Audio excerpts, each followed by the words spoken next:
Good morning भाई सारे बच्चे, good morning. Audio video clear है?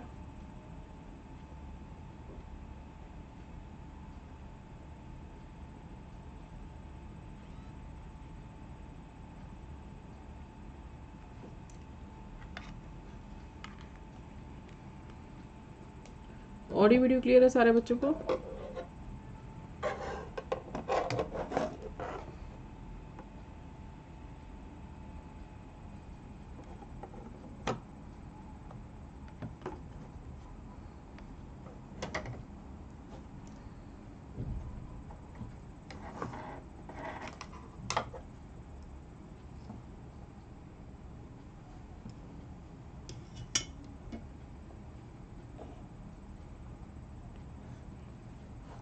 आज आप सारे बच्चों को बताने जा रहे हैं हम उत्तर आधुनिकतावाद।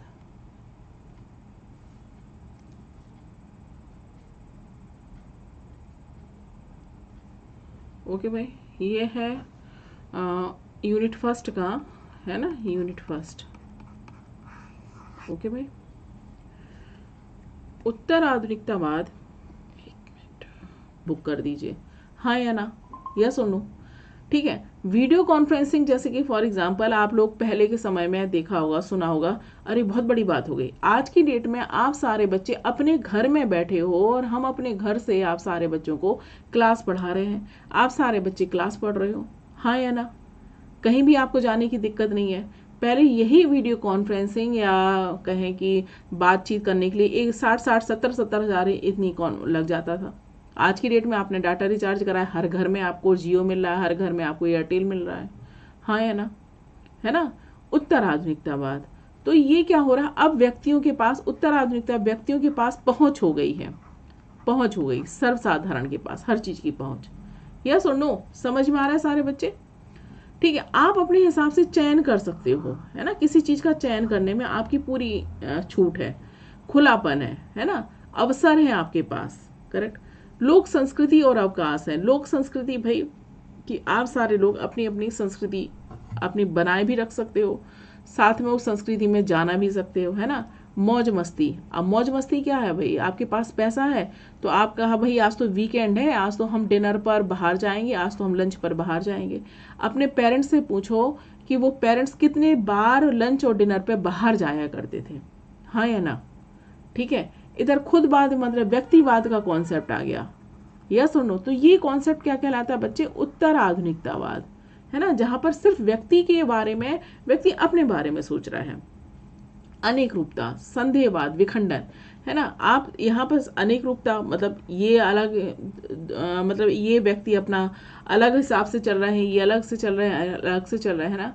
संदेहवाद, आप अगर फॉर एग्जाम्पल आपके घर में एक देखना उत्तर कि भाई आपके पास अब हर चीज है ना, हर चीज होने के साथ शहरीकरण, उत्तर आधुनिकतावाद में शहरीकरण का बहुत ज्यादा रूप फैला होता है कि अगर आपसे कोई चीज मांगने आ रहा है या कोई आपको सहायता कर रहा है तो आपको लगता है पता नहीं क्या हो रहा है। आप बताओ, या हम कहें आप रास्ते में गुजर रहे हैं और यहाँ पर आपको क्या मिल रहा है, कोई भी रात के समय कोई कहता है रुक जाओ, तो अपनी गाड़ी रोकने में कम से कम 90% लोग, 95% लोग हिचकिचाते हैं कि भाई हमें पता नहीं इंसान कौन सा होगा, हम क्यों रुके, हाँ या ना? ठीक है, तो उत्तर आधुनिकतावाद वो कॉन्सेप्ट है जहां पर व्यक्ति उपभोक्तावादी बन गया है, चीजों का, संसाधनों का उसके पास क्या है, अवसर ही अवसर है, वो बहुत सारी चीजों के पास पहुंच गया है। पूंजीवाद आया, पूंजीवाद का एक लाभ जरूर हुआ। लाभ कौन सा हुआ भाई, कि व्यक्ति के पास सामानों की हर जगह पहुंच, हाँ या ना। आप गांव वगैरह में जाओ तो आप गांव में जाओ, वहां पर भी आपको मोबाइल मिलेगा, वहां भी आपको टीवी मिलेगी, वहां पर भी आपको गाड़ियां मिलेंगी, वहां पर भी आपको सड़कें मिल रही हैं। किस चीज की कमी है बताओ? अगर उच्च वर्ग है तो अब ये हो गया भाई, ये 2 लाख का मोबाइल खरीद रहा है, एक ये है 1,000 रुपए का मोबाइल खरीद रहा है, इससे भी बात हो रही और इससे भी बात हो रही। अंतर का है का सिर्फ ब्रांड का, हाँ या ना? ठीक है, करेक्ट सारे बच्चे, समझ में आया? मेन कॉन्सेप्ट है आधुनिकतावाद, उत्तर आधुनिकतावाद को समझने का। पहले थम्स अप करके बताओ कितने बच्चों को समझ में आया। थम्स अप करके बताएं प्लीज, कितने बच्चों को समझ में आया। अगर हम कहें आधुनिकतावाद तो यहां पर किसका बोलबाला है, अभिजन वर्ग का, विशिष्ट वर्ग का। यहां पर किसका है, सर्वसाधारण का, सर्वसाधारण का, हाँ या ना? करेक्ट सारे बच्चे? हमारी आवाज आ रही है? ठीक है। तो अगर हम व्यवस्था देखें, देखो यहाँ का अगर जो परिवर्तन रूप देखें कहाँ पर, तो आप इसको ऐसे लिख सकते हो, सामंतवाद है ना, सामंतवाद। फिर क्या आ रहा है? पूंजीवाद, पूंजीवाद है ना। पूंजीवाद के बाद क्या आ रहा है आपका? आधुनिकतावाद। ध्यान रखना, आधुनिकतावाद है ना। और आधुनिकतावाद के बाद क्या आ रहा है? उत्तर आधुनिकतावाद, उत्तर आधुनिकतावाद, उत्तर आधुनिकतावाद है ना।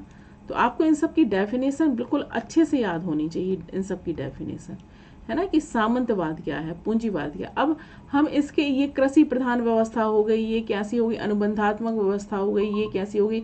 विशिष्ट वर्गीय। आधुनिकतावाद व्यवस्था कैसी है बच्चे? विशिष्ट वर्गीय व्यवस्था है ना, विशिष्ट वर्गीय व्यवस्था। और उत्तर आधुनिकतावाद कौन सी व्यवस्था होगी? सर्वसाधारण की व्यवस्था है ना। कि अब उद्योगपति जो भी है वो क्या सोच रहे हैं कि भाई हर घर में जियो, हर घर में एयरटेल, हर घर में ये, हर घर में सारी चीजें पहुंचनी चाहिए। आप बताओ, अगर मान लो कोई भी एक विशिष्ट वर्ग है, वो टीवी लेगा, एक बार लेगा, दो बार लेगा कि नहीं लेगा? दो बार टीवी लेगा, लेकिन 4 साल के लिए तो फुर्सत हो गया, हाँ या ना। अब उसका जो क्लाइंटल है वो कहाँ बेचेगा उद्योगपति? वो सर्वसाधारण के लिए बेचेगा ना। तो जन उपभोक्तावादी संस्कृति उत्तर आधुनिकतावाद के अंतर्गत आ जाती है। क्लियर? अब यहाँ पर ध्यान रखना, समाजशास्त्र में उत्तर आधुनिकतावाद की परिभाषा अलग है, हिंदी साहित्य में उत्तर आधुनिकतावाद की परिभाषा अलग है, राजनीति विज्ञान में उत्तर आधुनिकतावाद की परिभाषा अलग है। अगर हम राजनीति विज्ञान के संदर्भ में आप सोचें, देखें, तो आप बताओ कि अगर हम पहले की पॉलिटिकल साइंस या पहले का जो सरकार बनाने वालों में या सरकार में कितने लोग, आप देखो, अगर भारत का स्वतंत्रता संग्राम देखो, तो जितने भी लोगों की बैकग्राउंड देखो, सारे लोग विदेश जा रहे हैं पढ़ने के लिए, हाँ या ना? बताओ, यस और नो? विदेश जा रहे हैं सारे पढ़ने के लिए।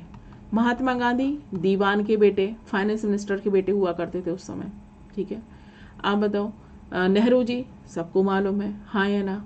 सावरकर सारे लोग मालूम है, लेकिन किसी ना किसी रूप में तो जा रहे हैं ना, चाहे फेलोशिप लेकर जा रहे हो, चाहे घर के बैकग्राउंड के कारण जा रहे हो, लेकिन जा रहे हैं ना सारे लोग। सर्वसाधारण तो नहीं जा पा रहा है। आज की डेट में आप सोचो कि आपको क्या करना है? बाहर जाकर पढ़ना है, तो क्या आप सक्षम है पढ़ने में? नहीं ना, ठीक है। तो उस समय का जो बैकग्राउंड है ना, या देश की आजादी की बात का जो प्रबुद्ध वर्ग है, वो कौन सा है? एक विशिष्ट वर्गीय प्रबुद्ध वर्ग हुआ करता था। आज की डेट में आप बताओ, आज की डेट में अगर हम कहें मंडल कमीशन के बाद या 89 के बाद या 77 के बाद, 77 के बाद क्या हुआ कि जो देश का पिछड़ा हुआ वर्ग है वो भी आज राजनीति में पहुंच रहा है, हाँ या ना? जिसके पास पैसे नहीं है लेकिन जनाधार है, वो भी राजनीति में पहुंच रहा है, यस और नो? ये बात अलग है, अगर उसका नेगेटिव पॉइंट अलग है कि भाई चुनाव जो होता है पैसों से ही लड़ा जाता है, ये बात अलग है। लेकिन आप बताओ, क्या रामविलास पासवान का कोई बैकग्राउंड था पहले, या हम कहें लालू यादव का कोई बैकग्राउंड था पहले, या नीतीश कुमार का कोई बैकग्राउंड था पहले? नहीं था, है ना। लेकिन उत्तर आधुनिकतावादी संस्कृति में क्या हुए? ये लोग आगे बढ़े, हाँ या ना? करेक्ट सारे बच्चे जी? क्यों? यहाँ पर सर्वसाधारण का कॉन्सेप्ट आ रहा है ना। तो हमने आपको ये बताने जा रहे हैं, उत्तर आधुनिकतावाद वाला जो कॉन्सेप्ट है उसकी हिंदी साहित्य की परिभाषा अलग है, राजनीति विज्ञान की परिभाषा अलग है, इकोनॉमिक्स की परिभाषा अलग। आप उसको हर सब्जेक्ट के किसके रूप में देखें? जहाँ फ्लेक्सिबिलिटी ज्यादा आ रही है, जहाँ सर्वसाधारण का अस्तित्व आ रहा है, वो उत्तर आधुनिकतावाद है। कितने बच्चों को क्लियर हो गया? बता दो जल्दी जल्दी। यहां पर समझे आप सारे बच्चे, उत्तर आधुनिकतावाद से तात्पर्य उस दर्शन से जो आधुनिकता के दर्शन के बाद उसके विपरीत पैदा हुआ। उत्तर आधुनिकतावाद शब्दावली के इस्तेमाल में बुनियादी तौर पर हमारा जोर सामाजिक और आर्थिक क्षेत्र से है। किससे है? सामाजिक आर्थिक क्षेत्र। आपसे अगर इंटरव्यू में आप सिलेक्ट हो गए या आपको पीएचडी का इंटरव्यू देने जा रहे हो, है ना, पीएचडी का फॉर एग्जांपल, तो आप पॉलिटिकल साइंस के वो आपसे पूछ सकता है उत्तर आधुनिकतावाद क्या है, या आप क्या कर सकते हो, असिस्टेंट प्रोफेसर का इंटरव्यू देने जाओगे तो आप क्या कहोगे? उत्तर आधुनिकतावाद एक विशिष्ट भाषा में, एक विशिष्ट शब्दावली में क्या कहोगे, है ना? ये कहोगे ना कि जो व्यवस्था पूंजीवादी व्यवस्था पूंजीपतियों के इर्द गिर्द घूमा करती थी, सर्वसाधारण के पास जो व्यवस्था पहुंच रही है है ना, वो उत्तराधुनिकतावादी संस्कृति है, उत्तराधुनिकतावादी है, सिर्फ 2 शब्द में। क्लियर भाई सारे बच्चे? इसमें निहित आधुनिकता का समापन हो चुका है। इसमें इस बात पर जोर दिया जाता है कि ऐसी नई सूचना और संचार प्रौद्योगिकी का जन्म हो रहा है जो वैश्वीकरण के उपभोक्तावाद के जबरदस्त विकास की तरफ हमें ले जा रहा है। ठीक है, समझ में आया सारे बच्चे? है ना, जो कहाँ पर लेकर जा रहा है, हमें वैश्वीकरण के विकास की तरफ लेकर जा रहा है। अब फॉर एग्जाम्पल अब देखो यहाँ पर अगर हम कहें हमने आपको हर हिंदी साहित्य का आपका उत्तराधुनिकतावाद, इकोनॉमिक्स का उत्तराधुनिकतावाद या राजनीति विज्ञान का उत्तराधुनिकतावाद, सारे एग्जाम्पल हम आपको बता दिए अभी हमने। ओके, तो यहाँ पर जो सूचना और संचार प्रौद्योगिकी का जन्म, अगर हम कहें इसे ग्लोबलाइजेशन के तौर में, उत्तराधुनिकतावाद की डेफिनेशन क्या है, पर्टिकुलर हम उत्तराधुनिकतावाद की परिभाषा नहीं बोलेंगे, है ना। आप किसी भी एक संदर्भ में, जैसे फॉर एग्जाम्पल आप बताओ अगर अमेरिका में चुनाव हो रहे हैं तो हमारे यहाँ के सर्वसाधारण को मालूम होता है कि भाई यहाँ अमेरिका में चुनाव हो रहे हैं और कैसे चुनाव हो रहे हैं, सारे लोग अवेयर होते हैं कि अमेरिका में चुनाव हो रहा है। रूस और यूक्रेन का वार हो रहा है, तो आप बताओ ये पहुंच कहाँ तक हो गई है रूस यूक्रेन की वार की? सर्वसाधारण तक, हाँ या ना, यस और नो, सर्वसाधारण। ठीक है, तो उत्तर आधुनिकतावाद से तात्पर्य क्या हो गया है, जहां पर प्रौद्योगिकी टेक्नोलॉजी का विकास, जहां पर सर्वसाधारण की सोच तक जो कॉन्सेप्ट पहुंच रहा है। अब सर्वसाधारण की सोच तक जो कॉन्सेप्ट पहुंच रहा है, चाहे आप किसके संदर्भ में ले लो, पूंजीवाद के संदर्भ में ले लो, जो चीज पूंजीपतियों के पास है वो चीज आपके पास भी है, हाँ या ना। जो फ्लेक्सिबिलिटी पूंजीपतियों के पास हुआ करती थी आज की डेट में पूंजीपतियों के पास नॉर्मल है। फॉर एग्जाम्पल जैसे कि आप बताओ, अगर पहले पूंजीपतियों के आपने देखा होगा, ये कहते हैं ना फिल्म, वहां पर जात बिरादरी नहीं देखते हैं, शादी ब्याह संबंध हो जाते हैं, हाँ या ना। आज की डेट में अगर नॉर्मल पर्सन के यहाँ पूछो, बोले आज ये लड़का इंजीनियर बन गया भाई, उसको इस बिरादरी में शादी करनी, कर ले भैया, तुम खुश रहो, हाँ या ना। तो ये फ्लेक्सिबिलिटी है कि नहीं? उत्तर आधुनिकतावाद एक प्रकार का जो क्या है, फ्लेक्सिबिलिटी या कहें हम बहुत ज्यादा लचीलापन है, जहां पर उपभोक्ता की चीजें सबके सर्वसाधारण के पास पहुंच रही हैं, जहां विचारों में क्या है, बहुत ज्यादा लचीलापन है। समझ में आया सारे बच्चे? यस और नो? कितने बच्चों को क्लियर हो रहा है?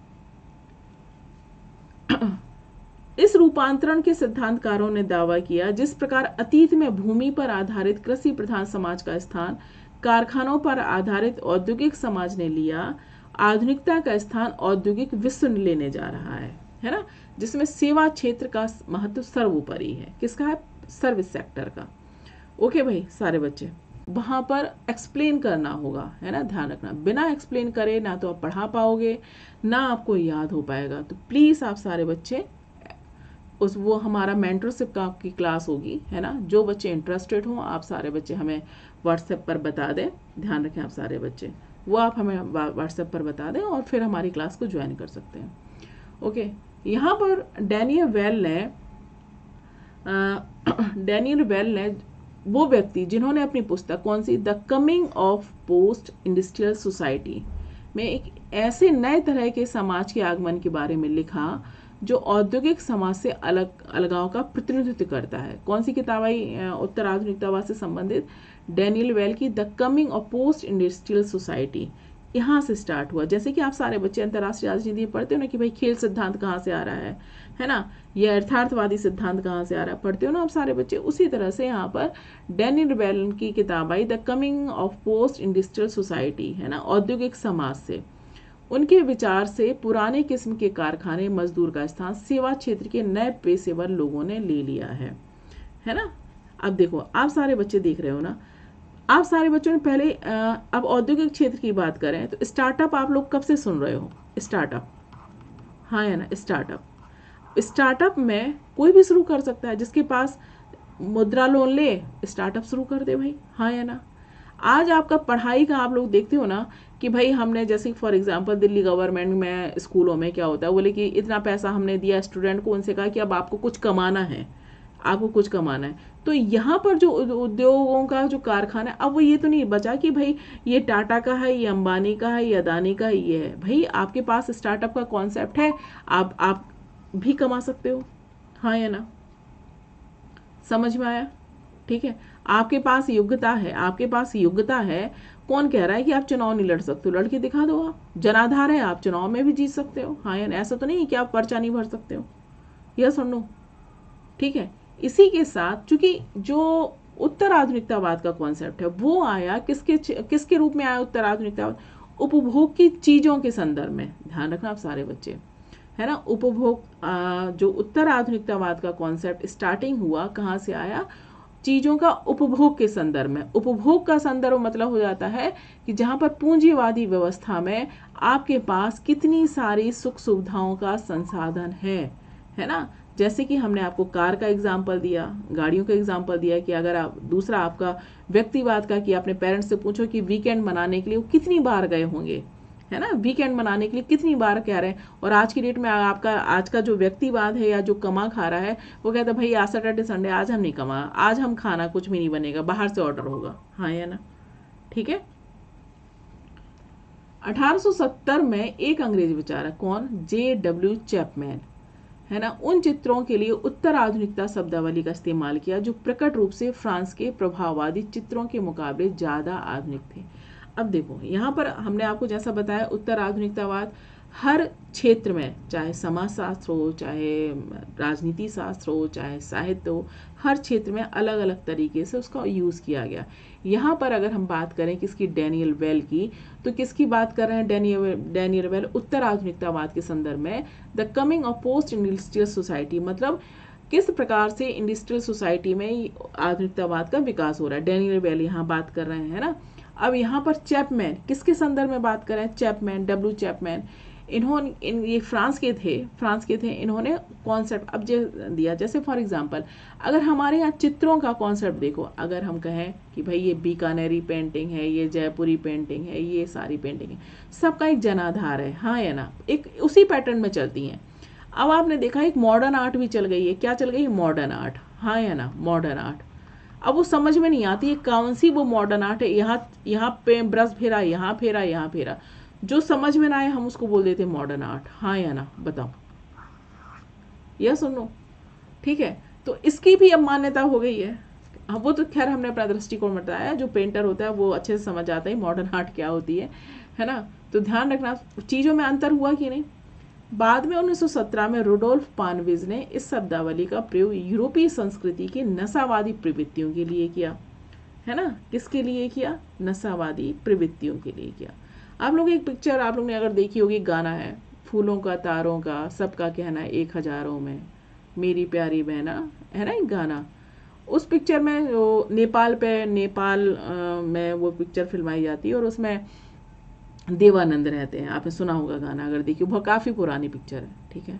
तो उसमें एक हिप्पियों का कॉन्सेप्ट आया था। किसका कॉन्सेप्ट आया था? हिप्पी, है ना। अपने पेरेंट्स से पूछना, पहले हिप्पी कट बाल भी चले थे, हिप्पी कट, है ना, बाल बड़े बड़े रख लेना, है ना।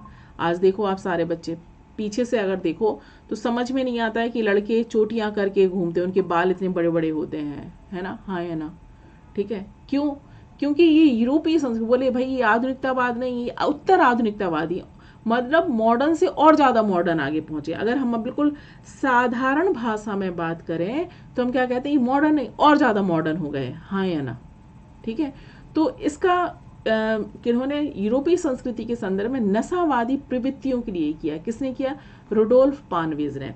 अब सारे लोग, आप सारे बच्चों को एक कॉन्सेप्ट तो समझ में आ रहा है ना, जो हमने स्टार्टिंग में बताया था कि समाजशास्त्र का उत्तर आधुनिकतावाद अलग है, साहित्य का अलग है, राजनीति विज्ञान का अलग है, बोला था हमने आप सारे बच्चों को स्टार्टिंग में, ठीक है। अब यहाँ पर आपको देखने में आ रहा है कि किस तरह से डैनियल वेल एग्जाम्पल बता रहे हैं, किस तरह से W. चैपमैन अपने संदर्भ चित्रों के संदर्भ में बता रहे हैं, रुडोल्फ पानविज यूरोपीय संस्कृति के बारे में बता रहे हैं, जो कि नशावादी प्रवृत्तियों के लिए किया जाता है। आप देखो अगर कहीं भी आज की मॉडर्न कॉन्सेप्ट, पहले क्या हो रहा है भाई, अगर पुरुष वर्ग ही क्या ले रहा है, ड्रिंक ले रहा है, लेकिन आज की डेट में क्या हो रहा है, अरे भाई ये क्या है, नॉर्मल सी ड्रिंक है, ले लो।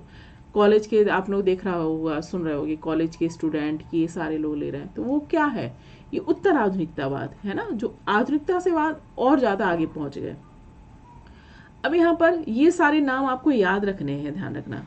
अब ये बताओ, यहाँ तक हमारी स्लाइड आ गई है, कितने बच्चों को उत्तर आधुनिकतावादी संस्कृति समझ में आ गई है? यहाँ पर हम कहेंगे कि मेन कॉन्सेप्ट, फिर से हम एक बात बता दें आपको एक लाइन में, उत्तर आधुनिकतावाद एक उपभोक्तावादी संस्कृति है। उत्तर आधुनिकतावाद क्या है? उपभोक्तावादी संस्कृति, जहां पर सर्वसाधारण के पास हर चीज प्रोवाइड है, हर चीज अवेलेबल है, वो उत्तर आधुनिकतावाद। समझ में आया? अगर कोई कहे फिर आधुनिकतावाद क्या है, तो आप कहोगे आधुनिकतावाद एक विशिष्ट वर्गीय संस्कृति है। जो चीजें पहले विशिष्ट वर्गों के पास हुआ करती थी, उत्तर आधुनिकतावाद में वही चीजों का इस्तेमाल अब सर्वसाधारण कर रहा है, वो उत्तर आधुनिकतावाद है। हाँ या ना? उत्तर आधुनिकतावाद में संसाधनों की कमी नहीं है, संसाधन लोगों की पहुंच के पास हो गए हैं, है ना, संसाधन लोगों के पास पहुंच गए हैं। करेक्ट सारे बच्चे? आप कैसे कह सकते हो कि भाई जो रिच पर्सन चीज अपना रहा है वो आप नहीं अपना पा रहे हो? हाँ या ना?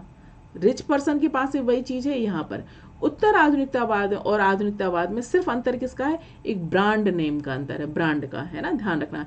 तो अगर रिच पर्सन है तो फरारी कार ले रहा है, दूसरा ले रहा है तो भाई अपन लोग तो 4 लोगों को ही तो गाड़ी में बैठना है, कोई भी ले लो, 4 पहिए की गाड़ी है, पूरी फैमिली इकट्ठी चली जाएगी। लेकिन इसके पास फरारी, इसके पास नॉर्मल गाड़ी है, लेकिन गाड़ी तो है। हाँ या ना? ये भी 4 व्हीलर से जा रहा है, ये भी 4 व्हीलर से जा रहा है, फिर अंतर किस बात का? तो उत्तर आधुनिकतावाद क्या है? जिसके पास पहुंच है, जिसके पास संसाधन है, जो सर्वसाधारण की संस्कृति है। क्लियर सारे बच्चे? आशीष वर्मा, समझ में आया? हाँ या ना? क्योंकि आप कहीं भी किसी भी कॉन्सेप्ट में किसी भी चीज में पढ़ लो बच्चे, आपको मेन चीज होती है जो थ्योरी, सार, एक शब्द में या एक लाइन में उसकी डेफिनेशन जानना। और जब आप पूरे कॉन्सेप्ट को पढ़ लेते हो और एक लाइन में उसकी शब्दावली आपको पहचान में आ जाती है, समझ में आ जाती है, तो समझिए फिर आपका आंसर आपके पास है ना, ध्यान रखना। और ये जो हम बीच बीच में बोलते हैं कि इंटरव्यू भी देने जाना है आप सारे बच्चों को, इंटरव्यू में इतना सारा नहीं पूछेंगे वो आपसे, कि आपसे पूछा कि भाई उत्तर आधुनिकतावाद क्या है, और आप कह रहे हो सर चैपमैन ने चित्रों के लिए किया था, रुडोल्फ पानविज ने इसके लिए किया था। वो कहेंगे ठीक है भाई आपने पढ़ा है, लेकिन आपको इसकी समरी क्या है ना? तो समरी में तो आप यही बताओगे ना, उत्तर आधुनिकतावाद वो कॉन्सेप्ट है जहां पर सर्वसाधारण के पास उपभोक्तावादी चीजें पहुंच रही हैं, उत्तर आधुनिकतावाद। सिंपल। क्लियर भाई सारे बच्चे? अब यहाँ पर ध्यान रखना, द्वितीय विश्व युद्ध के बाद की अवधि में ऑर्नाल्ड टायनबी, है ना, इनकी किताब आई स्टडी ऑफ हिस्ट्री 1934, इसमें इस शब्द का प्रयोग किया गया, है ना। कब? फिर क्या हुआ? 1875 के आसपास यूरोपीय समाज और संस्कृति में रूपांतरण दिखाने के लिए किया था। समझ में आया? तो किताब आई, इनकी आई स्टडी ऑफ हिस्ट्री, है ना, और इस शब्दावली का प्रयोग चूंकि 1875 के आसपास की जो यूरोपीय समाज और संस्कृति थी, है ना, उसमें दिखाने का प्रयास किया गया। ओके भाई, अब देखो आप सारे बच्चे एक छोटा सा एग्जाम्पल दें। पहले की मूवी आप देखा करते थे, अगर एक तो बड़ा देख रहे हो आप कि हीरो हीरोइन जो है भाई बहुत बड़े रिजॉर्ट जैसे बहुत बड़ा आलीशान बंगला, उसमें मूवी बन रही है। हाँ या ना? अगर आज की डेट की आप मूवी देखो, बहुत सारी जो मूवी निकल रही हैं, तो आपने देखा होगा बिल्कुल एक छोटी सी घर वगैरह होंगे, छोटे से घर वगैरह होंगे, उसमें वो पूरी मूवी बन जाती है। हाँ या ना? क्यों? क्योंकि सर्वसाधारण को पहुंच सी बात है। या हम कहें जैसे मान लीजिए मनोरंजन के रूप में देखें, कपिल शर्मा का शो आप सबको पसंद क्यों है? कपिल शर्मा का शो, है ना, क्यों पसंद है? क्योंकि उसके जो एग्जाम्पल होते हैं, है ना, वो जो देता है ना एग्जाम्पल, तो वो सबको लगता है कि अरे ये तो हमारे बीच की बात है, ये हमारे और आपकी बीच की बात है। हाँ या ना? कपिल शर्मा अगर वो कहेगा कि भाई किससे पूछता है किससे, सैफ अली खान से, कि भाई आप हमारे जैसा ही क्या करते हैं, यूज करते हैं कि पेस्ट जब खत्म हो जाता है तो पीछे तब बिल्कुल दबा देते हैं हम लोग, फिर उसमें से निकलता है पेस्ट। हाँ या ना? तो सब घर में करते हैं, है ना। तेल की शीशी की बोतल खाली होती है, भाई उसमें दूसरा तेल भर लो। हाँ या ना? बताओ, यस और नो? तो क्या सोचते हैं सर्वसाधारण कि भाई ये तो हमारे बीच की बात है, इसमें कोई विशिष्ट वर्ग की बात नहीं है। यस, समझ में आया सारे बच्चे? दीक्षा सोनी, अमेरिका में उत्तर राजनीतिक युग के विचारों को 1950 के दशक से अभिव्यक्ति मिली, है ना। इतिहासकार बर्नार्ड रोजनबर्ग, इनका संबंध जन समाज के उभार से जोड़ा। अब जो तथ्यात्मक कॉन्सेप्ट पूछा जाएगा एग्जाम में, ध्यान रखें आप सारे बच्चे, तथ्यात्मक कॉन्सेप्ट है ना। तथ्यात्मक में जो हम ये थ्योरी आपको बता रहे हैं बार बार, वो वाली थ्योरी एक शब्द में पूछी जा सकती है, साथ में इंटरव्यू में पूछी जा सकती है। लेकिन 90% जो कॉन्सेप्ट पूछा जाएगा, जैसे कि डैनियल बेल का नाम पूछा जाएगा जो अभी पीछे निकल गए हैं, ठीक है, रोजनबर्ग का नाम पूछा जाएगा कि इन्होंने उत्तर आधुनिकतावाद के संदर्भ में किस कॉन्सेप्ट के साथ बात करी है, तो इन्होंने जन समाज के उभार के लिए बात करी, उत्तर आधुनिकतावाद की, जन समाज आगे बढ़ रहा है। पीटर ड्रकर है ना, पीटर ड्रकर। अब पीटर ड्रकर को आपने लोक प्रशासन के संदर्भ में पढ़ा है, पीटर ड्रकर को अर्थशास्त्री। इनका समाज, इनका कॉन्सेप्ट किसे औद्योगिक समाज के रूप में चिन्हित किया है, औद्योगिक समाज के रूप में, समझ में आया। जैसे कि फॉर एग्जांपल अगर हम कहें रिलायंस कंपनी है, रिलायंस है ना, तो पहले वो काहे में काम कर रही थी भाई, रिलायंस पेट्रोकेमिकल में, शिपिंग में, इन सब में काम हो रहा है। लेकिन आप देखो बताओ, जगह जगह रिलायंस फ्रेश खुले हैं कि नहीं, हाँ या ना, यस सोनू, जियो है कि नहीं है, आप बताओ। तो ये चीजें किसके लिए हैं, किसके लिए, आप सबके लिए तो है ना। तो पीटर ड्रकर क्या कह रहे हैं, औद्योगिक समाज के रूप में इसका चिन्हित किया गया है, किस प्रकार से औद्योगिक समाज सर्वसाधारण तक पहुंच के कॉन्सेप्ट को लाता है ना। समाजशास्त्री सी राइट मिल्स, इनका स्वतंत्रता पर नियंत्रण का लग जाना है, सी राइट मिल कह रहे हैं, है ना। उत्तर आधुनिकतावाद कोई भी एकीकृत सिद्धांत नहीं है, आप सारे बच्चे समझिए, है ना, कोई भी एकीकृत सिद्धांत नहीं है। जैसे कि हम लोग बात करते हैं, फिर से हम आपको बता रहे हैं, उदारवाद की बात करते हैं, बात करते हैं ना उदारवाद। तो आज जो बच्चे, जिन बच्चों ने समाजशास्त्र पढ़ा होगा, तो समाजशास्त्र में भी उदारवाद आ रहा है, अर्थशास्त्र में भी उदारवाद आ रहा है, राजनीति विज्ञान में भी उदारवाद आ रहा है, साहित्य में भी उदारवाद आ रहा है, हाँ या ना, यस। क्लियर हो रहा है सारे बच्चे, बता दो भाई, जितने बच्चों को क्लियर हो रहा है प्लीज बता दें। डेविड हार्वे ने अपनी पुस्तक the condition of post modernity 1989 में आधुनिकतावाद और उत्तर आधुनिकतावाद की विशिष्टताओं का सार स्वरूप में प्रस्तुत किया, है ना। किसने किया, अब इन डेविड हार्वे को आप सारे बच्चों को ध्यान रखना है ना, डेविड हार्वे को।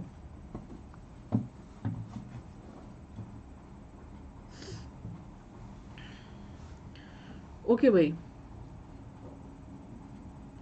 जैसे आप सारे बच्चों ने ध्यान रखना, जब आपको लोगों ने 4th यूनिट पढ़ी है ना, 4th यूनिट, तो हमने एक आधुनिकीकरण बताया था और एक पाश्चात्यकरण बताया था। आधुनिकीकरण में अंतर है और पाश्चात्यकरण में अंतर है ना। लोग अक्सर आधुनिकीकरण को पाश्चात्यकरण समझ लेते हैं, लेकिन नहीं, वो कॉन्सेप्ट हम आपको बाद में बताएंगे जब पढ़ाएंगे आधुनिकीकरण और पाश्चात्यकरण क्या है। इसी तरह से आधुनिकतावाद और उत्तर आधुनिकतावाद दोनों में ही अंतर है, ध्यान रखना आप सारे बच्चे। फिर से रिपीट कर रहे हैं, उत्तर आधुनिकतावाद उपभोक्तावादी संस्कृति है और और आधुनिकतावाद विशिष्ट वर्गीय संस्कृति है, कि पहले हमारे पास तो हो जाए, ठीक है। तो इसका कॉन्सेप्ट जो बताया है डेविड हार्वे ने, इनकी किताब आई the condition of postmodernity, कब आई, 1989 में आई, और उत्तर आधुनिकतावाद का जो कॉन्सेप्ट बताया इन्होंने। अब ध्यान रखना आप सर, जो चूंकि अभी हम बता चुके हैं, स्टार्टिंग हमने वहीं से करी थी, डेविड हार्वे की स्टार्टिंग हमने वहीं से करी थी। तो ये डेविड हार्वे का कॉन्सेप्ट है ना, अगर एग्जाम में पूछा जाता है डेविड हार्वे, है ना, डेविड हार्वे आधुनिकतावाद और उत्तर आधुनिकतावाद का जो डिफरेंस किया है, किसने किया है, डेविड हार्वे ने किया है। इन्होंने कहा ये अभिजनवादी संस्कृति है, जन उपभोक्तावादी संस्कृति है, इसमें विशिष्ट वर्ग की बात होती है, विशिष्ट वर्ग की, है ना, विशिष्ट वर्ग की। निरंकुशता है, मतलब विशिष्ट वर्ग के पास जो रिसोर्सेस हैं वो उनके पास। यहाँ पर क्या है, सबको अपना अपना चयन करने का, खुलापन का अवसर है सबको। उच्च संस्कृति यही वाली परंपरा। यहाँ से आप सारे बच्चे पूछ सकते हो हमसे, 1 2 3 4 5 6 7, है ना। अब यहाँ पर आप सारे बच्चों को जो भी कॉन्सेप्ट समझ में ना आए पूछ सकते हो आप सारे बच्चे, है ना। समग्रता, एक रूपता, निश्चितता, यहाँ पर क्या, जन उपभोक्तावादी, लोक संस्कृति, मौज मस्ती, व्यक्तिवाद, अनेक रूपता, संदेहवाद, विखंडन। क्लियर भाई सारे बच्चे।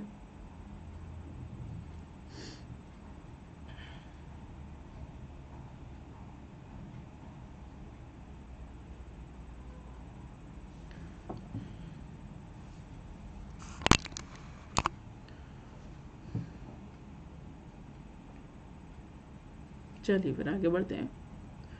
उत्तर आधुनिकतावादी विचारक है ना, कौन है? Michel Foucault. ये 1926 से 1984, मिशेल फूको है ना। इनकी किताब आई मैडनेस एंड अपने लिए, मैं अपने लिए, है ना, अपने लिए काम करना, हाँ है ना, अपने लिए काम करना, यह सब ठीक है। मेरा भला हो जाए, बस मेरा हो जाए, यहाँ पर ये है सेल्फिश, समझ में आया? ठीक है, ओके भाई। जैसे कि पहले के समय में अगर हम बात करें, समझ में आया? सिर्फ अपने बारे में सोचना, सिर्फ अपने बारे में सोचना, ये क्या है? खुद बात, ओके।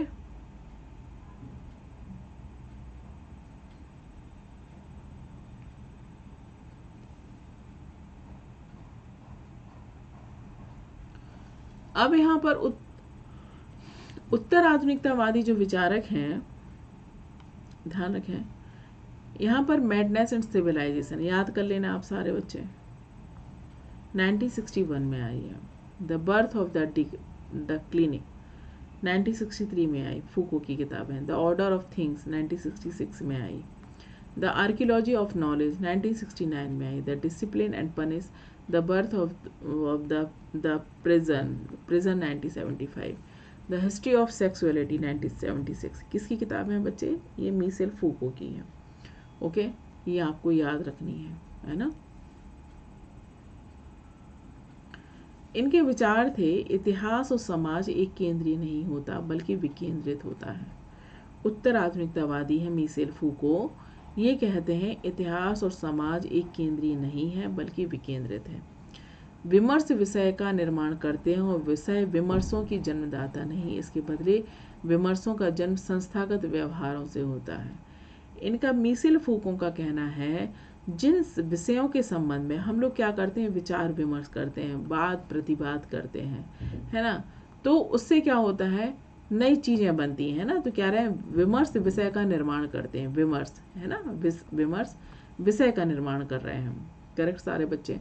अब जैसे कि फॉर एग्जाम्पल अगर हम कहें सर्वहारा, है ना, ध्यान रखना, सर्वहारा है ना, सर्वहारा है ना, बुर्जुआ वर्सेस सर्वहारा, बुर्जुआ वर्सेस सर्वहारा। तो आप बताओ, ये दो तथ्य हैं जो क्या कह रहे हैं? बुर्जुआ वर्सेस सर्वहारा। इसने किस कॉन्सेप्ट को किस विषय का निर्माण किया? इसने अगर हम कहें मार्क्सवादी दर्शन का निर्माण किया, है ना, किसका निर्माण किया? इसने मार्क्सवादी दर्शन का निर्माण किया। तो ये मार्क्सवादी दर्शन का निर्माण किया, या हम कहें फिर उनकी कौन सा कॉन्सेप्ट निकल कर आया? समाजवादी थ्योरी, समाजवादी थ्योरी निकल कर आ रही है, निकल कर आ रही है कि नहीं? हाँ। तो जो विमर्श होते हैं, है ना, विमर्श जिन पर हम वार्तालाप करते हैं, उनसे क्या बनता है? सिद्धांतों का निर्माण होता है। क्लियर सारे बच्चे, है ना। ज्ञान तटस्थ नहीं होता बल्कि यह सत्ता और संस्कृति की पद्धति के साथ घनिष्ठ रूप से जुड़ा होता है ना, ध्यान रखना। किसके साथ जुड़ा होता है? सत्ता और प्रकृति की पद्धति के साथ जुड़ा होता है, करेक्ट सारे बच्चे, समझ में आया मिशेल फूको के कॉन्सेप्ट? अच्छा, जितने बच्चे हैं क्लास में, जो बच्चे आ रहे हैं वो सारे बच्चे हमें फॉलो कर सकते हैं, हमारी चैनल को सब्सक्राइब भी करिए, आप सारे बच्चे सब्सक्राइब भी कर लीजिए। और जितने बच्चे बैठे हैं लाइक ज़रूर किया करो, आप सारे बच्चे लाइक नहीं करते हो, हम आप सारे बच्चों के लिए मेहनत करते हो और आप सारे बच्चे लाइक नहीं करते हो, है ना। अगर आप लोगों को कोई दिक्कत है, आप कमेंट बॉक्स में नो डाउट कुछ भी लिख सकते हैं, आप कमेंट बॉक्स में आप सारे बच्चे बता सकते हैं कि मैम हमें कितना समझ में आ रहा है, ठीक है, क्योंकि हम अपनी तरफ से आप सारे बच्चों को 100% देने का प्रयास करते हैं, 100%, ओके। Michel Foucault. यहाँ पर अब नेक्स्ट है जैक देरिदा, देरिदा है ना, जैक देरिदा। 1930 से 2004। देरिदा के अनुसार मनुष्य का ज्ञान पाठकों तक सीमित है और इन पाठों से बाहर कुछ भी नहीं। ये अर्थात का निर्माण भाषा के जरिए होता है, इसलिए, लेकिन इसका अर्थ यह नहीं कि भाषा से बाहर कोई दुनिया नहीं। दूसरा मुद्दा विपरीत तत्वों की एकता से संबंधित है, क्योंकि एकता के बिना विपरीत तत्वों का अस्तित्व नहीं। इन्होंने एक दार्शनिक रूप में जल्दी स्टार्ट करेंगे, जल्दी, है ना, बस 4-5 दिन में, 4-5 दिन में फर्स्ट पेपर की क्लास 4-5 दिन में स्टार्ट करेंगे, ओके। ओके भाई। 1930 से 2000 देरिदा का जो कॉन्सेप्ट है कि मनुष्य का ज्ञान पाठकों तक सीमित है, इन पाठों से बाहर कुछ भी नहीं, और निर्माण भाषा के जरिए होता है, लेकिन इसका अर्थ नहीं कि भाषा से बाहर कुछ नहीं। अब एक फिलोसफिकल कॉन्सेप्ट में बात कर रहे हैं ये। एक है जैसे फॉर एग्जाम्पल आपके पास बुक है, और हम उन बुक को, आप सारे बच्चे हमारी क्लास में क्यों बैठे हैं? क्योंकि आपके पास बुक होने के बाद भी उत्तर आधुनिकतावाद का कॉन्सेप्ट क्लियर नहीं है ना। यहाँ पर जो टीचर है वो बुक को क्या कर रहा है, एग्जाम्पल के साथ सरल रूप में हम प्रस्तुत कर रहे हैं, सरल रूप में, और आपको याद हो रहा है, हाँ या ना? ठीक है। दूसरा कॉन्सेप्ट है कि अब हमारे पास किताब तो नहीं है, बुक तो नहीं है ना, लेकिन हमें समाज के बारे में, सबके बारे में समझाना है। ठीक वैसे ही कॉन्सेप्ट है, ध्यान रखना सारे बच्चे, वैसे ही कॉन्सेप्ट है जैसे कि भारत में लिखित संविधान है ना, और ब्रिटेन में अलिखित संविधान है।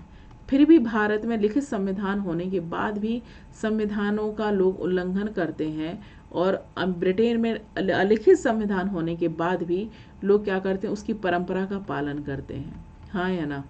परंपरा का पालन करते हैं, यस और नो, बताओ। तो जैक देरिदा का वैसे ही कॉन्सेप्ट है, ध्यान रखना, कि भाई भाषा के अलावा भी लोगों के पास ज्ञान और दर्शन पहुंचता है, भाषा के अलावा भी। कैसे? हम उनको समझाकर, है ना, या उनके साथ, अब उनके साथ बातचीत करके, है ना। अब देखो, ध्यान रखना आप सारे बच्चे, जैसे कि संत महात्मा है, आपने देखा होगा, कोई कथावाचक है, कोई है। अब कथावाचक है, लोग इसी तथ्य के साथ लोग उनके पास जाते हैं कि भाई जब ये रामायण का पाठ करते हैं, जब गीता का, बड़ा अच्छा लगता है, सुनने बड़ा अच्छा लगता है। और फिर घर आकर ये अपने बच्चों से कहते हैं, देखो वो एक प्रसंग ऐसा था, उसमें ऐसा हुआ। वो, अब उन्होंने तो किताब नहीं पढ़ी ना, लेकिन जो पढ़ा रहा है, जिसने पढ़ा दिया, उसने लाखों लोगों को पढ़ा दिया, है ना। तो इसके अलावा भी दुनिया, उनका मुद्दा विपरीत तत्वों की एकता से संबंधित, क्योंकि एकता के बिना विपरीत तत्वों का अस्तित्व नहीं होता है। कौन कह रहा है? जैक देरिदा। कि मनुष्य का ज्ञान कहाँ तक है? सिर्फ किताबों तक नहीं है, उसके अलावा भी बहुत सारी चीजें हैं। ठीक है भाई, सारे बच्चे समझ में आया? ठीक है। तो उत्तर आधुनिकतावाद हर वो सीख है जो आपको कुछ ना कुछ सिखा देती है, कुछ ना कुछ सिखा देती है। ठीक है। जैसे फॉर एग्जाम्पल कल हम बाहर थे, ठीक है, तो वहां पर देख रहे गेस्ट हाउस में जो खाना बनाने वाले बात था, उनका बच्चा बड़े प्यार से मतलब रहा होगा 3-4 साल का वो बच्चा, और सेम अपना होमवर्क कर रहा था। 3-4 साल का बच्चा अकेला बैठा, उसके पेरेंट्स खाना बना रहे हैं, और वो अकेला बच्चा बैठा, और एज इट इज राइटिंग, जो किताब में लिखी as it is writing, as it is word, वो उतारने की कोशिश कर रहा है। और उससे कहा, बेटा क्या करना है? बोला, आंटी हम मॉर्निंग में एवरी डे इसी तरह से बैठते हैं और मुझे अच्छा लगता है। क्या बनना? 4 साल का बच्चा कह रहा, मुझे पुलिस बनना है। और जो किताब में वर्ड लिखे थे सेम एज इट इज वो यहाँ पर उतारने का प्रयास कर रहा था। उसे कोई सिखाने वाला नहीं, कोई कुछ नहीं। बताइए आप। तो 4 साल के बच्चे से क्या सीखा? कि उसके अंदर लगन है। क्या थी? लगन थी। ठीक है। उसके पेरेंट्स पढ़े लिखे नहीं, कोई पढ़ाने वाला नहीं उसको, लेकिन वो फिर भी कर रहा है, मेहनत कर रहा है, हाँ या ना? ठीक है। यहाँ हम आप लोगों से कहते हैं भाई टेस्ट लेंगे, पढ़ के आना, सुबह हम ये पढ़ा रहे हैं, शाम के हम इसका ऑब्जेक्टिव लेंगे, तब भी आप सारे बच्चे गलत करते हो। यस, हाँ या ना? प्लस में 50,000 की फीस देते हो, आइकॉनिक की 50-60 हजार फीस देते हो, हाँ या ना? ठीक है। तो ज्ञान आपको कोई सिखा नहीं सकता है, ज्ञान आपको अंदर से आपका बोलता है। ओके भाई। जिया फ्रांसुआ लितार्दो, है ना, ये उत्तर आधुनिकतावादी विचारक हैं, और क्या कह रहे हैं, है ना? कौन है? जिया फ्रांसुआ लितार्दो, 1924 से 1998, है ना। इनकी book I the post modern condition, 1979 में प्रकाशित हुई। इस बुक में फ्रांसुआ ने उत्तर आधुनिकतावाद की शब्दावली को लोकप्रिय बनाया। किन्होंने बनाया? जिया फ्रांसुआ लितार्दो ने। ठीक है। कौन सी किताब में? द पोस्ट मॉडर्न कंडीशन, 1979 में। याद करिए आप सारे बच्चे, याद करिए, शाम के आज थोड़ा सा क्लास हम लेट कर रहे हैं, शाम के 5 बजे हम क्लास 4:15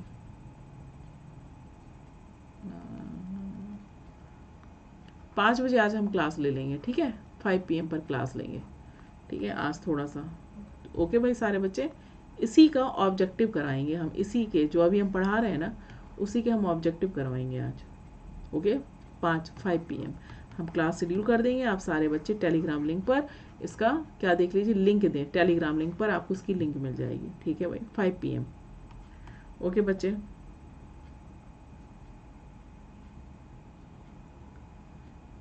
ठीक, इस बुक में फ्रांसुआ ने उत्तर आधुनिकतावादी शब्दावली को लोकप्रिय बनाया। वो सभी महासिद्धांतों पर प्रहार करते हैं जिनकी अभिव्यक्ति उनके शब्दों में पुरुषवादी भाषा के जरिए होती है, जिसमें प्रभुत्व दिखाई देता है, जैसे एक वर्ग पर दूसरे वर्ग का प्रभुत्व, महिलाओं पर पुरुषों का प्रभुत्व, अल्पमत पर बहुमत का प्रभुत्व। तो जो जिया फ्रांसुआ ल्यूतार्दो हैं, उनकी किताब आई द पोस्ट मॉडर्न कंडीशन 1979 में उन्होंने उत्तर आधुनिकतावादी शब्दावली का जो यूज किया है वो किया है प्रभुत्व के संदर्भ में। किसके संदर्भ में? प्रभुत्व के संदर्भ में, है ना, कि भाई किस तरह से एक वर्ग दूसरे वर्ग पर प्रभुत्व स्थापित करता है, किस तरह से महिलाओं पर पुरुषों का प्रभुत्व है, अल्पमत पर बहुमत का प्रभुत्व है ना। तो इसके अंतर्गत अब जैसे आज की डेट में अगर मान लीजिए फॉर एग्जाम्पल अगर श्रमिक है, श्रम है ना, श्रम है, और वो क्या कर दे, तालाबंदी कर दे, अब तो हमें जाओ, नहीं करना है मिलों में काम, हाँ या ना, या तो आप समझौता करो या अनुबंध करो, आप हमारी शर्तों मानो। आपने देखा होगा इनका एक मीडिया पर्सन होता है, इनका एक क्या होता है, रिप्रेजेंटेटिव होता है, जो मिल मालिकों से और खुद और इनके बीच में क्या करता है, अनुबंध करता है। भाई हमारी तो आपने देखा होगा कौन सा आया, मजदूर जो लेबर बिल आया, लेबर बिल किसका परिणाम होता है, लेबर बिल इन्हीं सभी का परिणाम होता है कि भाई ऐसा कोई किसी पर अपना क्या नहीं करे, प्रभुत्व स्थापित करने का प्रयास ना करे, है ना। तो द पोस्ट मॉडर्न कंडीशन 1979 में आधुनिकतावादी शब्दावली को लोकप्रिय किसने बनाया? जियान फ्रांसुआ ल्यूतार्दो ने बनाया, है ना। इनकी बजाय वह विभिन्नता और बहुलता, रेडिकल अनिश्चितता और विकल्पों की संभावना के पक्ष में दलील देता है ना। भाई आप सारे बच्चों के पास रिकॉर्डेड क्लास उपलब्ध रहती है, आप सारे बच्चे छूट जाया करें, आप सारे बच्चे रिकॉर्डेड क्लास देख लिया करो, ओके, रिकॉर्डेड क्लास देखा करो। आशीष वर्मा, आप रिकॉर्डेड जो छूट गया है आपका वो रिकॉर्डेड देखिए, है ना। जिया बॉन्द्रिया कब? 1929। फ्रांस के अन्य विचारक, इन्होंने उत्तर आधुनिकतावाद से घनिष्ठ रूप से खुद को जोड़ा, ओके। उनका विचार इस बात पर जोर देता है कि हम सभी एक उत्तर आदिम जगत के हिस्से हैं। आधुनिकता और उत्तर आधुनिकता के बीच अनेक बिंदुओं पर उन्होंने भेद किया। किन्होंने? जिया बॉन्द्रिया ने। अभी आपने सारे बच्चों ने डैनियल बेल का आधुनिकता और उत्तर आधुनिकतावाद में अंतर पढ़ा था। अब जिया बॉन्द्रिया ने भी आधुनिकता और उत्तर आधुनिकतावाद में भेद किया है। इनका भेद क्या है? आधुनिक समाज उत्पाद पर आधारित है, जबकि उत्तर आधुनिकता समाज उपभोग पर आधारित है। किस पर है? उपभोग पर। समझ में आया? आधुनिक समाज में वस्तुओं का विनिमय एक खास बात थी, जबकि उत्तर आधुनिक समाज में एक विनिमय प्रतीकात्मक हो गया है, ओके। जैसे कि एग्जाम्पल समझें, आधुनिक समाज उत्पाद पर आधारित, जबकि उत्तर आधुनिक समाज उपभोग पर, है ना। किसकी? उपभोग की।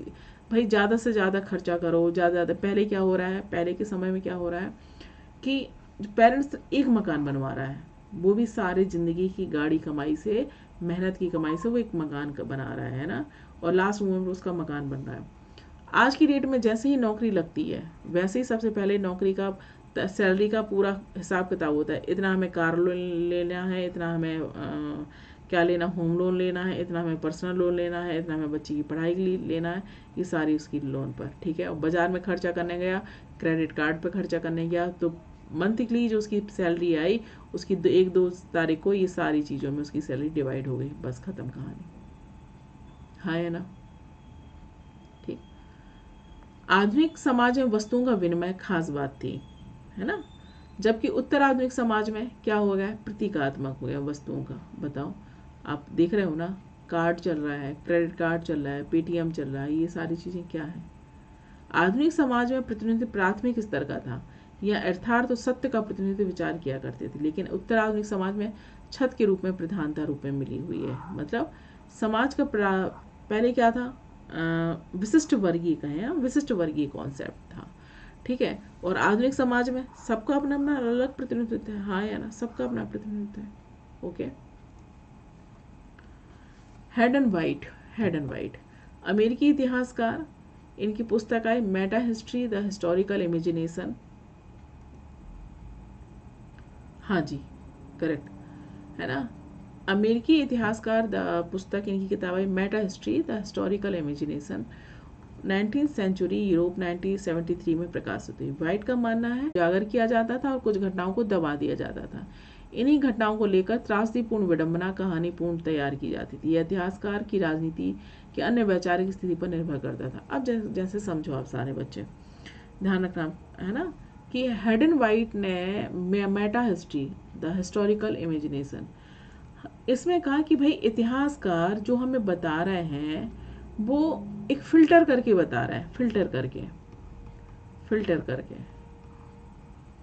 है ना। अगर हम कहें एक फिल्टर करके, कैसे फिल्टर किया उन्होंने, अगर वो उसका माइंडसेट कैसा है, उसका माइंडसेट साम्यवादी कॉन्सेप्ट का है, हाँ या ना, या उसका माइंडसेट दक्षिणपंथी का है, अगर उसका माइंडसेट केंद्रपंथी का है, अगर उसका माइंडसेट वामपंथी का है, तो वो इस माइंडसेट के हिसाब से इतिहास का क्या करेगा, विवेचना करेगा। करेक्ट सारे बच्चे, हाँ या ना, ठीक है। और उसी के साथ वो तथ्यों को भी तोड़ मरोड़ देगा। जैसे फॉर एग्जाम्पल अगर हम कहें कि पहले लोगों ने क्या किया, पहले लोगों ने, अगर हम कहें गांधी जी का एक एग्जाम्पल है कि गांधी जी ने असहयोग आंदोलन वापस लिया और उसमें बहुत सारे लोगों ने क्या किया, आरोप लगाया गांधी जी पर कि एक ऐसे समय गांधी जी ने आंदोलन स्थगित कर दिया जबकि देश की आज़ादी मिलने वाली थी। ये एक किताब में लिखा, ठीक है। अब उत्तर आधुनिकतावादी वाले कॉन्सेप्ट, उन्होंने चूंकि गांधी जी को पूरा पढ़ा है, ठीक है, तो कहा कि गांधी जी के साथ इस तरह से लिखा जाना कोई वास्तविक न्याय नहीं है। उनको मालूम था जिस शासन की, जिस साम्राज्य की 200 साल पुरानी जड़ें जमी हो, क्या वो एक छोटे से आंदोलन से बाहर चला जाता, देश छोड़कर नहीं जाता, है ना। गांधी जी को मालूम था कोई भी आंदोलन एक लंबे समय तक चलाया नहीं जा सकता और आंदोलन की कमियां उन्हें नजर आने लगी थी, लेकिन आंदोलन की कमियों को वो ब्रिटिशर्स के सामने जग जाहिर नहीं करना चाहते थे, इसलिए उन्होंने आंदोलन को स्थगित कर दिया और अंग्रेजों के सामने सबक सिखाया कि हम तुम लोगों जैसे दोगले नहीं है, जो हम कहते हैं वो करते हैं, ठीक है। आंदोलन का स्थगन हो गया।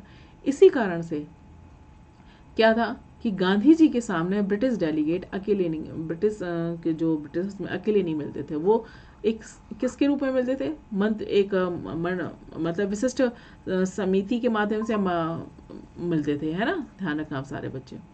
तो हेड एंड वाइट का मेन कॉन्सेप्ट है कि उन्होंने ये कहा कि हम जिस इतिहासकार की किताब पढ़ रहे हैं या जो तथ्यों को जान रहे हैं, क्या वो बिल्कुल से डायरेक्ट है। जैसे कि व्हाट्सएप यूनिवर्सिटी चलती है, आप सारे बच्चे देखो, व्हाट्सएप यूनिवर्सिटी में अगर बीजेपी का व्हाट्सएप मीडिया सेल, बीजेपी का आईटी सेल है, तो वो कांग्रेस के बारे में इतना ऐसा बता देगा कि जैसे कि देश में कुछ हुआ ही नहीं है, हाँ या ना।